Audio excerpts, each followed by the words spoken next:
আসসালামু আলাইকুম, সবাই কেমন আছেন? আশা করি সবাই ভালো আছেন। তো আজকে আমরা চলে আসলাম একটা গভীর জঙ্গলে। তো জঙ্গলের মধ্যে আছে পর্যাপ্ত পরিমাণ ফল গাছ। তো কি ফল গাছ সেটাই আপনাদের মাঝে দেখাবো। তো আমরা চলে আসলাম একটা লটকন বাগান বা বগি, বগি বলে ফলগুলা। তো সেগুলো আপনাদের মাঝে তুলে ধরবো। তো কিভাবে ধরে তো আমরা সবাই বাজারে দেখি, তো কিভাবে গাছে হয় সেটা কিন্তু আমরা কখনো দেখি নাই।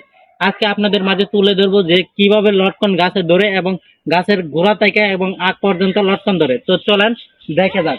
তো আগে আপনাদেরকে গোড়া দেখানো শুরু করি। তো গোড়া আমাদের দেখান। তো গোড়ার মধ্যে ভিডিও দেখাও। তো এই দেখো, এই দেখেন গাইস, ঘোড়ার মধ্যে লটকন কি পরিমাণ ধরছে। তো এটা নিচে তো পর্যাপ্ত পরিমাণ পুরাটাই ঘোড়ার আছে, যাতে পোলাপানে যাতে ছেড়তে না পারে এই জন্য। তো লটকন ওখানে বড় হয় নাই। তো ঈদের বা কুরবানি ঈদে আসলে খাইতে পারবো সে আশা করা যায়। তো কাঁঠাল আর লটকন একসাথেই লাগে। তো উপরে গুলো তো দেখো, তো গাছের গোড়া থেকে এবং আগ পর্যন্ত সেগুলো দেখো কিভাবে লটকন ধরছে, পর্যাপ্ত পরিমাণে এবার লটকন আসছে। তো গাছ কিন্তু এটা মনে হয় আমি ছোট থেকে এই গাছটার লটকন খাইতেছি। তো গাছ, লটকন গাছ বেশি দিন লাগে না। তো লটকন গাছ ছোট ছোট গাছের মধ্যে লটকন ধরে। তো পাশে একটা আরেকটা গাছ আছে। তো এই গাছটা পর্যাপ্ত পরিমাণ ছোট, গাছের তুলনায় পর্যাপ্ত পরিমাণ লটকন ধরছে। তো এই গাছটা তো গাছের গোড়া থেকে ধরছে। তো এই গাছটা তো গাছের গোড়া থেকে এবং আগ পর্যন্ত ধরছে। গাছের আগটা দেখাও। তো গাছের আগে এভাবে লটকন ধরে থাকে। তো এদিকে নিচে আবার খাল পাট আছে একটা।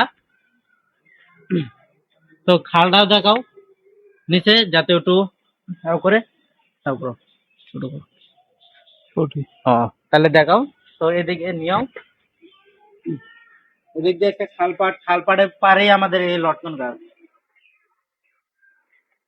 তো এটা বলতে গেলে, আমাদের বলতে গেলে এটা আমার নানির বাড়ি। তো নানিদের লটকন গাছ। তো আমার পাশে আছে আমার মামার সবাই। চলো গাছের পাতা বন্ধ, তো আরেকটা গাছ আপনাদেরকে দেখাই। তো এই যে আরেকটা লটকন গাছ। তো এইটার তো দেখেন, এই যে লটকন ধরে বসছে। এই যে লটকন, এই যে লটকন গুলা। তো এই যে এরকম বিশাল অনেক লটকন গাছ। তো এদিকেও নিও। তো এই যে এদিকেও এভাবে লটকন ধরে আছে। বলতে গেলে এটা একটা লটকন জঙ্গলে বললেই সুন্দর মনে হয়, যাতে এটা লটকন জঙ্গল বা ভুগি জঙ্গল। এই যে এটা তো পর্যাপ্ত পরিমাণ ধরে আসছে। তো এদিকে এইভাবেই মনে করেন যে পুরোটা এইভাবেই এত এত লটকনের চারা বা ভুগির চারা। তো এটা মনে করেন ভাবতেছে নতুন একটা নাম দেবো। তো এটা জঙ্গল বললে ভুল হবে, তো লটকন জঙ্গল দিব। তো পর্যাপ্ত পরিমাণ, হ্যাঁ, বগির চারা আছে এই জায়গায়। তো এই জায়গায় মনে করেন যে যখন বগি খায় বিচি ফেলানো হয়, তখন এত পরিমাণ যে লটকনের চারা জন্মায়, সে চারদিকে মনে হয় যে লটকনের বাগান।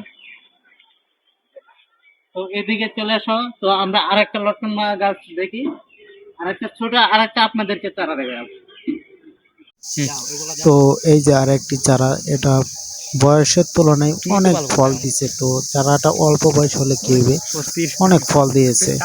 আর বয়স বেশি দিন লাগে না ভুগি হইতে।